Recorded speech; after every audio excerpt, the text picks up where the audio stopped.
All right. Good afternoon, everyone. It's good to be on stage. Thank you, RD, for organizing this and inviting all of us to come join the conversation about stablecoins.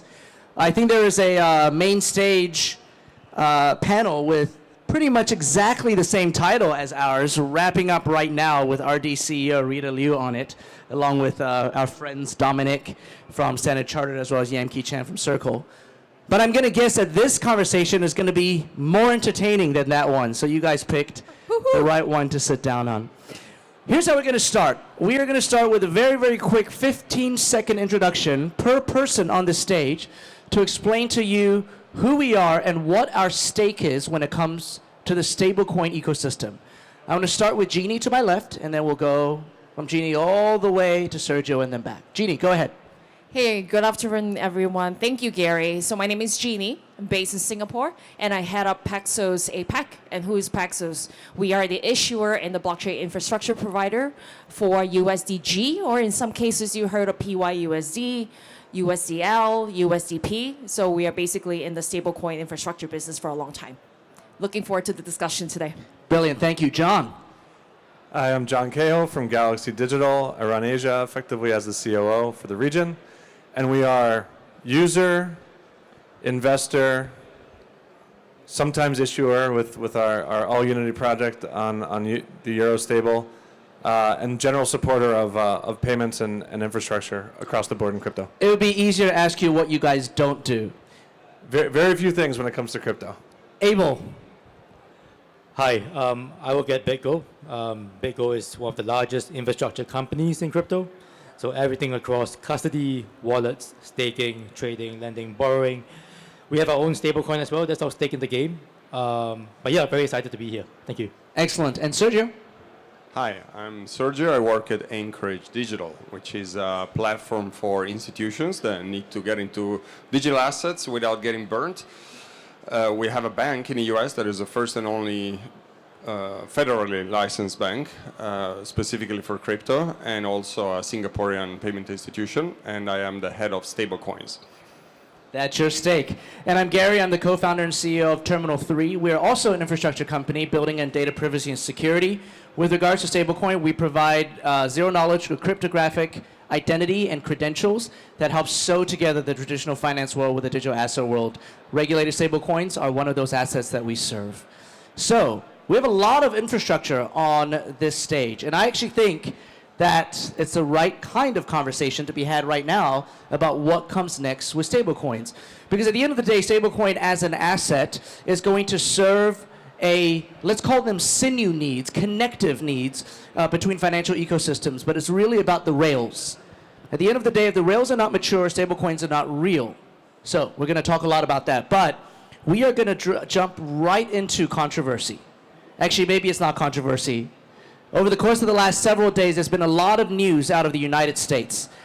So we're going to start with that.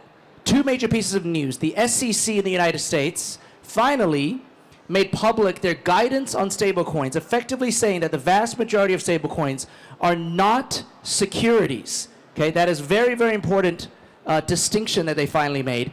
And the second piece of news is that the Stable Act, S-T-A-B-L-E, has made progress in both houses of Congress and is likely going to move towards congressional vote relatively soon, which means that a regulated stablecoin regime is coming to the United States. My first question for this panel, rapid fire first, so just a one-word answer.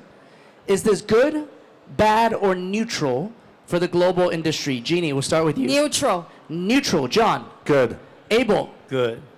And Sergio? Good. All right. Jeannie, you're going to be last, okay, on why it is just neutral and not good. Sergio, I'm going to go to you first. Anchorage, of course, really important in the United States ecosystem. Only, I believe, still actually chartered digital asset bank in the U.S. Yeah. So why do you say that all of these advancements of policy and regulation in the U.S. is definitely good for the global ecosystem?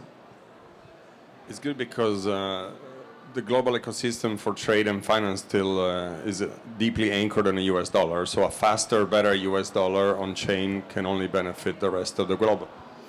As simple as that. And for how slow we've moved in 4 years of non-regulation, this this step function increase in speed in Washington, D.C. is very well perceived by the markets. Don't look at the stock markets today. I mean, the other markets. Well, even if we look at the token markets, it's still unsure of what people actually think about this. But I get your point. John, I'm going to come to you too, because again, a US-centric in many ways firm. You're the, and by the way, you said that you're effectively COO. You are COO, effectively CEO. That's the way I look at it. Effectively. Here in Asia, what are your thoughts about the coming regulations for stablecoins? I mean, and you know, I spent 20 years in traditional finance, and I've worked in regulated businesses for most of my adult life. And I've been of the opinion, and continue to be of the opinion, that the only way to real broad adoption with any of the things that we do is through a regulated channel. And I think the U.S. getting on board with regulation gives cover for global markets to follow and to iterate on what they've done. And so I think the world in a lot of ways has been looking to the U.S. because of U.S. dollar prevalence to lead the way. And we've kind of been stuck in the mud, and I think these things are foundational for building on everything that you put on top of it. Abel, I'm going to come to you. BitGo operations globally. We still see BitGo as kind of, Asians own in many ways. You have major operations in this part of the world. Here's the controversial question I want to ask you. USD primacy is status quo, but a lot of people in the digital assets industry do not believe that is necessarily good for the future of the world. There are plenty of governments around the world looking for alternatives, not only to the US dollar as reserve currency, especially with the state of American politics today, but also looking at digital assets and digital asset settlement as an alternative for things like SWIFT. So why, in that case, based on what John's saying, why is a regulated US dollar stablecoin regime still, in your mind, good for the world? Yeah, I mean, I'll answer the first part of the question first, right? I don't think there's been any alternative since everyone's tried to get off the petrodollar. There's just no alternative, and no one has come close to coming out with a good alternative. Stablecoins serve a very good practical use case, and therefore dollar-backed stablecoins have found their use case in the world today. You could actually argue that a regulatory clarity around a dollar-backed stablecoin helps reinforce dollar hegemony as well. Because as what Sergio said, a lot of the world's financial capital and institutions are based on the US and from the US. A lot of people still look to the US for that direction, right? And therefore the US coming out with some sort of clarity, we may not agree with it fully, is still a good thing for all of us going forward. Right? And again, it's obviously starting from a very low base based on the hostility that we've faced over the last 3-4 years now. So some clarity is good. I think it paves the way for us to move forward, and it helps reinforce dollar hegemony, which I think for the time being is what serves a very good use case for the world. I would agree with that. I think you look where stablecoin adoption has picked up the most inertia, over the last, call it 10 years, and it's in regimes that aren't dollar-based, with a population that is underserved, underbanked, and that is trying to maintain value for their labor and their earning. And so this is just an easier mechanism to do that, and I do think it does reinforce the dollar's prominence in markets. In fact, a lot of the use cases, and a big reason why BitGo also decided to launch our own stablecoin, I'm sure very similar to USDG as well, is that because we see a lot of these corridors around the world, right? Whether it's Colombia to the US to South Korea, the US to Vietnam, the US to the Philippines, we see a lot of these corridors within our own ecosystem and our own client base today. So having our own stablecoin to help facilitate these transactions between our clients within our own regulated ecosystem just seems to make sense, right? Jeannie, I'm glad we're finally getting to you. You said neutral. I'm neutral, yes. Do tell us why. Sure. So USDG, after all, even though I work for the American company, USDG is an MAS regulated stablecoin. MAS being in Singapore and me representing Singapore, I have to be Switzerland in all the regulatory involvement around the world, especially to this year's election year as well. But fundamentally, I believe demand is there. I agree, right? The demand of US dollars is still there and will continue to go there. With the action of stablecoins will actually, I think, would even increase, as we can see. But I don't want it confused with regulation as well, because I think around the world, we will need a global mandate or collaboration of what crypto or stablecoin really is, just like the traditional financial system. It's no different.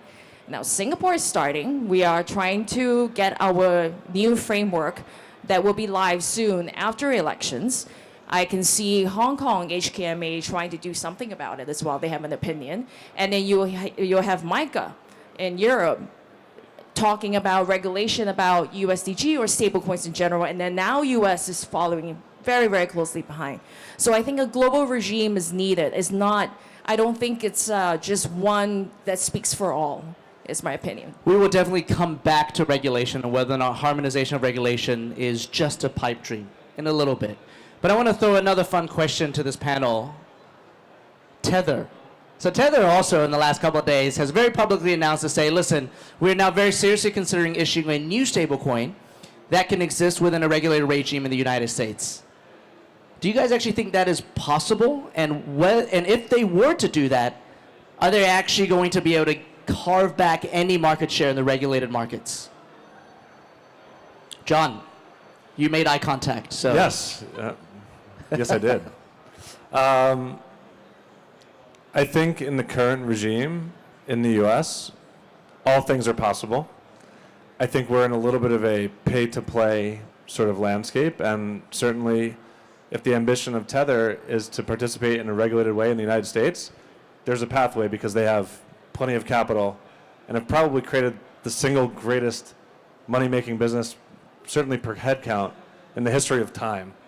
And so I think that channel is open. It seems to be open to anyone. You know, you can buy a golden visa for $5 million. I think that channel is open for anyone to get in. And, you know, I think the market will figure out what is a good product and a bad product, and certainly they have the resources to kind of see it through. what about for the two US dollar-backed stablecoin issuers on the panel? What do you guys think? Well, I don't know the final outcome, but I think there is certainly something over there. After all, Cantor Fitzgerald, which is run by Howard Lutnick, invested in Tether. I don't think Tether will have the confidence to say what it said without the investment. So there must be something over there, but the form, the structure, TBD, I guess. I think it's going to take a long time because Tether is so far ahead in terms of their volume. And because they have been behaving like an unregulated stablecoin, they are an unregulated stablecoin. If they want to start working with governments like United States, MAS, Middle East, I mean, MICA, I mean, Europe is even more, it's even tougher on regulation and compliance and liquidity. I think that they could, I'll never say no, but I think they will have to like pull back all their transactions. They're going to uncover a bunch of worms, and they were going to be spending a lot of money in the next few years fixing their current infrastructure compliance and regulatory policies. John, go ahead. I just want I think incentives matter, and if Team Tether wanted to incentivize their current users to move to a regulated channel, they have mind share and market share, and there are ways to incentivize your users to do that. I think it's harder to build something from scratch, and we've worked with both your teams to varying degrees on helping those efforts. But I think if you have market share captured, it's easier to move that around than it is to generate it from scratch as a competitor. Okay, a very fair point. All right, we are now going to go back to basics. How about my answer? Oh, Sergio, go ahead, please. Drop you in. want to hear it? Yes, I do want to hear it. Okay, this is controversial. So, what about the second biggest stablecoin in the world? What is it today? You all know what it is. Circle. Is USDC a regulated stablecoin? They would claim it is. Is it? Well, there's no prudential regulator, right? We have a no here. Is it? Neutral? Is it? No. Okay, so there was no way to get to tens of billions of dollars or hundreds of billions of dollars of size as a stablecoin issuer in the past 10 years with being regulated. So I understand why Tether did what they did. And I also understand that it's important to decouple the Tether token, USDT, from Tether Enterprise, which is now divesting in so many businesses, in investing actually AI, in electricity for Africa, and Oil. so many different things, right? And so one of those businesses could definitely be a financial infrastructure in the USA. I don't see why they shouldn't go and do it. It's absolutely in their freedom, and the US as a system should encourage any businessman that wants to come with $1 billion check to come and open business, regulated business in the US. So that's my view. I actually don't think that's that controversial at all, Sergio. I'm going to stick with you, and I want to start with you on the basics of the stablecoin business. Okay? There's still a lot of discourse. I mean, just a couple weeks ago, I was leading a closed-door discussion with a lot of capital in the room, tens of billions of dollars of asset managers in the room. And one of the key questions was, why do stablecoins matter? Like, why does it matter? Do we not already have good enough settlement for very, very large quantums of dollars and moving across border? Why on earth do we actually need stablecoins? Now, granted, some of them were speaking only because they were thinking about just the retail use case of stablecoins. And here in Hong Kong, by the way, and we'll get back to Hong Kong later, the retail use case for stablecoins is very limited because every single one of us who lives in Hong Kong has half a dozen digital wallets, and we can pay with an Octopus card pretty much everything, including taxis now, believe it or not. So, what is the business case behind stablecoins? I want to start with you because you guys are a full stack banking solution for institutionals. You gotta be a little romantic to understand stablecoins. Everyone knows the money flower here, right? Give me a nod. Money flower? Exactly. So when you understand what the various petals of the money flower do and understand what's treasury, what's yielding, what's transport and settlement, and you start to fuse those pieces together in a programmatic way, then you can start rebuilding the financial system from the ground up. That's when you understand what stablecoins are for. And that's why I refuse to say, oh, they're only for cross-border or absolutely for this or that. No, they're about re-engineering the system. They're not about a specific use case. And of course, when you re-engineer a system, you can get better use cases. So if you're talking to asset managers, what's important to understand is that they can finally have the same instrument, the same token, the same piece of something that can act as a money market fund, but at the same time as a settlement piece, and you can do some magic in the middle.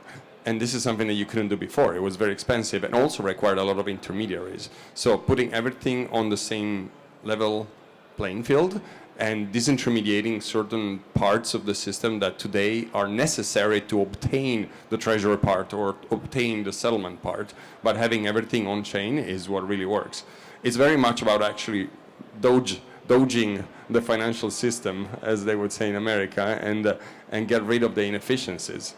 And I see why some of the intermediaries would not love it. In fact, I really think that banks that rely heavily on fractional reserves, which is part of the economy, and it's a healthy part of the economy, broad money creation, but still have to rethink how that's going to be made and redistribution of the wealth coming from that industry, because it can no longer just be kept in certain corners of the industry. It has to pass through directly to various stakeholders down the line. Maybe all the way to retail, and maybe not. That's another question, but it has to be redistributed differently. Well, let's stick with institutional. John, I will come to you, both you and Abel. Very specifically, my understanding, do correct me if I'm wrong, both of your organizations provide prime services of some kinds. And stablecoins increasingly is an asset that is being used in the digital asset world for prime. So can we talk more from your points of view on the institutional use case, following up on what Sergio said, for stablecoins and how they create inefficiency in a market that may be still somewhat inefficient? And John, you can insert whatever you wanted to say anyway in there. Yeah, I mean, from our point of view, we obviously sit at the intersection of a lot of capital flows, right? And to Sergio's point, if we have to sort of go back to the traditional infrastructure and then back into crypto and do this sort of ding-dong, it's just not efficient for our clients. It's not efficient for us.